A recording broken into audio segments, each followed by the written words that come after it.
सुनेंगे। जो दुनिया में अजान पढ़ता है ना, अल्लाह उसे क़यामत के दिन मैदान महशर में भी इजाज़त अजान पढ़ने का हुक्म देगा और फरमाएगा अजान पढ़ो, जहाँ तक तुम्हारी आवाज़ जाएगी सबके बारे में तुम्हारी शफाअत कबूल करके हम जन्नत दे देंगे। और एक आलिम इतने लोगों की शफाअत कराएगा जितने कि आसमान में तारे हैं। लेकिन आलिम बामन, आलिम दो तरह के हैं, एक आलिम खैर, एक आलिम सू, बुरा। बहरहाल आलिमों से मोहब्बत करो, इनसे हसद ना करो, उफ़ात से। एक हस्ती का वाक़या आपको बताते हैं। एक बादशाह था, उसके दरबार में हर तरह के लोग रहते थे, मर्द औरत, हिजड़ा, आलिम, मौलाना, वकील, डॉक्टर, सब मेरा रहत रहा। एक मौलाना रहत रहा।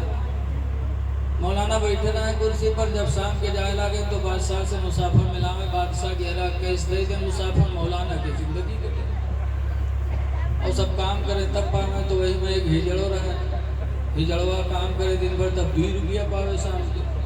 तो मौलाना देख देख के जला, जैसे आज बहुत जलत है। शादी ब्याह में यहाँ 20 लाख लुटेंगे, 25-25, 30-30 गाड़ी बारात में लागत है। मोदी जी के पोता हुआ। और जब निकाह पढ़ेंगे इमाम साहब, उसके बाद जब निकाह पढ़ाने पूछिए तो ये 5,000 दे दो, ये 2 कलिमा के 5,000। अरे तुम डॉक्टर को दे आओ 50,000, थाने में दे आओ 50,000, और जो इमाम तुम्हारे बहू बेटे को कलमा पढ़ा के जन्नती बनाए उसके लिए 5,000 का, तो 2 कलिमा 5,000, 25 लाख रुपया। अभी बस्ती में एक शादी हुई, दूल्हा बना तो उसका बाप छत पे चढ़ के 500-500 के नोट 30 लाख रुपया इसे निछावर कर दिया। गाँव वालों ने लूट लिया। तब आप नहीं सोचे, अरे एक इमाम बेचारा 7,000, 8,000, 10,000 महीना इमामत कर रहा है और उसकी आमदनी में वही जोड़ देते कि निकाह हो वही तो कही हो, तो जब वो टाइम है तो कहें 2 कलिमा 5,000। लोग बहुत जलते हैं मौलवियों की आमदनी देख कर। अगर मोटरसाइकिल से चले लागे तो कहें देखो लागत है कोनो मदरसा रसीद हाथे आएगी।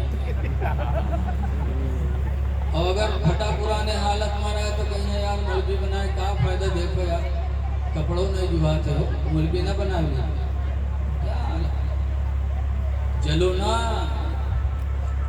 कुरान करीम में अल्लाह फरमाता मा काना मुहम्मदुन अबा अहद मिन रिजालिकुम, मोहम्मद तुम मर्दों में से किसी के बाप नहीं, वलाकिन रसूलुल्लाह, लेकिन अल्लाह के रसूल हैं, व खातमन नबिय्यीन, और नबियों में आखिरी नबी है। जब ये आयत नाज़िल हुई तो सहाबा कहने लगे अल्लाह के रसूल आपके बाद कोई नबी नहीं आएगा? कहना तो सहाबा ने पूछा अल्लाह के रसूल जब आपके बाद कोई नबी नहीं आएगा तो दीन हम लोग किससे सीखेंगे? तो हुज़ूर फरमाते मेरे बाद कोई नबी तो नहीं आएगा, लेकिन मेरी उम्मत में जो उलमा होंगे उलमा से तुम्हें मेरे बाद दीन सीखना है। तो कहाँ जाओगे? इसलिए हसद न करो। तो ऐसे ही जलवा रहा है। आलिम साहब के देख देख के गहरा कैसे जलेगा। एक दिन आवा बादशाह से कहा था, मैं बादशाह टिका बैठा के कहे रुपया दे दो। यार मौलाना है, मौलाना कहीं मौलाना वालाना कुछ नहीं है, सिर्फ दाढ़ी रखा ली, टोपी लगा ली, मौलवी मौलाना नहीं है। बादशाह कहें तुमका कैसे पता? इधर के बताओ, इजाज़त दो। अब जब पूछी तो कुछ ना बताए कि मौलाना है ये कहीं पूछो। तो इधर कहा था बताओ मौलाना जमीन का बीचों बीच हिस्सा कहाँ है? अब बताओ। हम आए तिलहर तकरीर के रहो, काल जो ननपारा वाले पूछो हम आगे रहो तिलहर के बीचों बीच हिस्सा कहाँ है? तो हम बताए भाई हम मौलाना से पूछा तो पूरी दुनिया बीचों बीच हिस्सा। वजू नमाज आप नहीं पूछी, रोजा ज़कात नहीं पूछी, हिजड़ा रहो का मतलब है क्या है नमाज वजू से। हम मौलाना बेचारे खड़बड़ाने, वो लिखा तो है ही नहीं कि दुनिया के बीचों बीच हिस्सा कहाँ है, उनका नहीं मालूम है। तो वहाँ कहीं और कोनो सवाल है, सोची निकाह नहीं बता, कहीं दूसरा बता ले। तो कहीं हाँ एक सवाल और है, कहीं का कहीं नहीं बताओ कि आसमान में तारे कितने हैं? क्यों नहीं लिखा? मौलाना कहीं न हो, कहीं एक सवाल और है, कहीं का ये बताओ दुनिया मर्द करते हैं औरतें करते हैं? अब बताओ मौलवी को जनगणना करा था, अब मौलाना बहुत परेशान। कहीं और कोई सवाल, कहीं भाई यही तीन है। तो मौलाना बादशाह एक दिन का मौका चाहता हूँ, परसों इन सवालों का जवाब बताऊंगा। ये जरा कहीं देखो, अगर ये मौलाना हो तो कुछ बताओ कि नहीं बताओ, जब तो सवाल का जवाब नहीं बताए वैसे।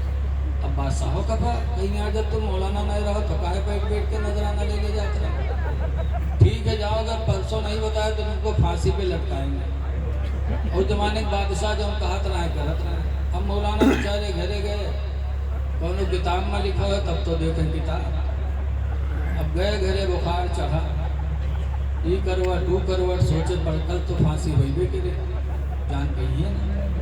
इतने में यहाँ धोबी जो कपड़ा धोता था मौलाना साहब का, वो धोबी कपड़ा लेके पहुंचा, दरवाजा खड़बड़ाए। तो मौलाना दरवाजा खोले, पूछिन का बा, इन कपड़ा ले लो, दिया कपड़ा। फिर धोबी ने कहा हजरत आज आप बहुत परेशान हैं, क्या बात है? कहीं कोई बात नहीं, कुछ तो बताओ। कहीं बादशाह के दरबार में हिजड़ा, उसने कुछ सवाल किया है, उसी के सवाल के जवाब में उलझा हूँ। कहा पूछू? कहीं जाए और अपन काम करो, हमका तंग ना दे। नहीं बताओ तो क्या पूछा है? कहा 3 सवाल किया है। कहा क्या? कहा पहला सवाल ये कि दुनिया का बीचों बीच हिस्सा कहाँ है, और दूसरा सवाल कि आसमान में तारे कितने हैं, और तीसरा सवाल कि दुनिया में मर्द कितने हैं औरतें कितनी हैं। कहा बस कहाँ? आपने क्या कहा? मैंने कहा कि कल के बाद परसों बताऊंगा। बादशाह ने कहा नहीं बताओगे तो फांसी देंगे। धोबी ने कहा जाओ आराम से सो, और कल जब आप जाइएगा आपसे पूछेंगे तो आप कहिएगा कि ये छोटे छोटे सवाल हैं, ये मेरे शान के खिलाफ हैं, इन छोटे सवालों का जवाब तो मेरा धोबी बताएगा और मैं आकर के बता दूंगा। मौलाना कहीं नायरे जिंदगी भर पढ़े पढ़ाए हमका नहीं पता है, और तू जिंदगी भर कपड़ा धोए, तू का जाना था? लेकिन हम जाने थे। नहीं सही बताओ, ऐसे तो हम भाग के को जान बचेंगे, और तोरे कहे चले जाए फोकट के काम हमारा तमाम हो जाए। कहीं नहीं नहीं घबराइए नहीं, मैं बेवफा नहीं हूँ। खैर मौलाना साहब पहुँचे, बादशाह के हुआ जैसे पहुँचे वैसे हिजड़ा आएगा सामने के, हाँ मौलाना बताओ। मौलाना का बैठ गए, बैठा। छोटे छोटे सवाल है, मेरे शान के खिलाफ है, इन छोटे छोटे सवालों का जवाब तो मेरा धोबी बता देगा।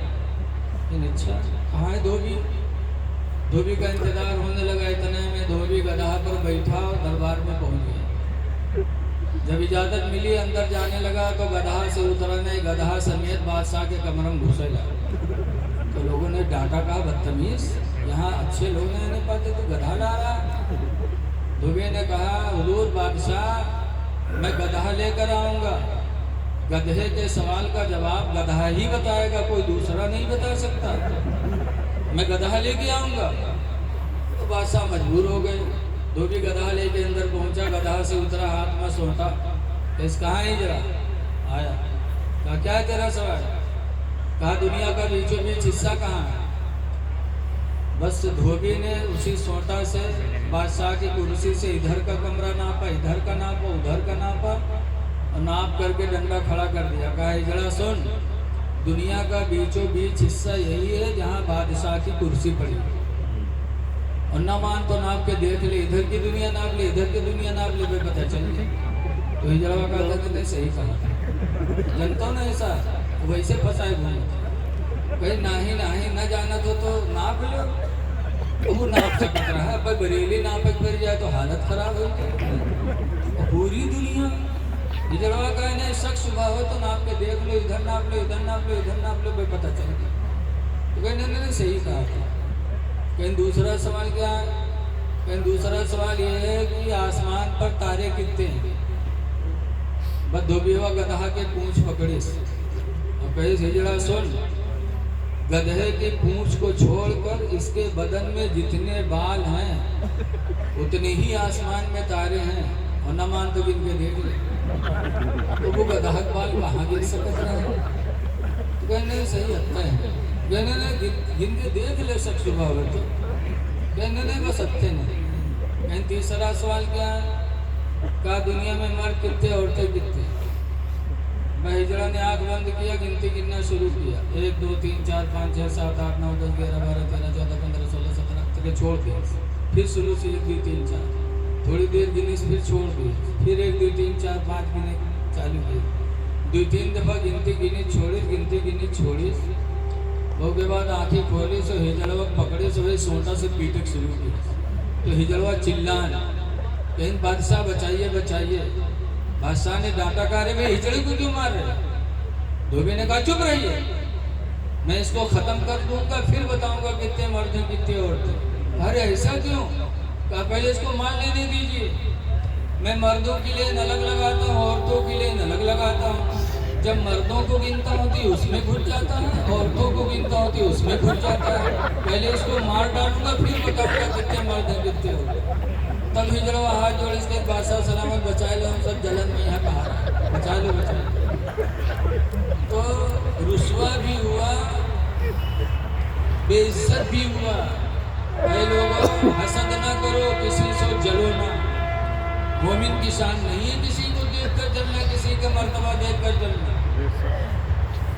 हजरत अबू बकर सिद्दीक रज़ी अल्लाह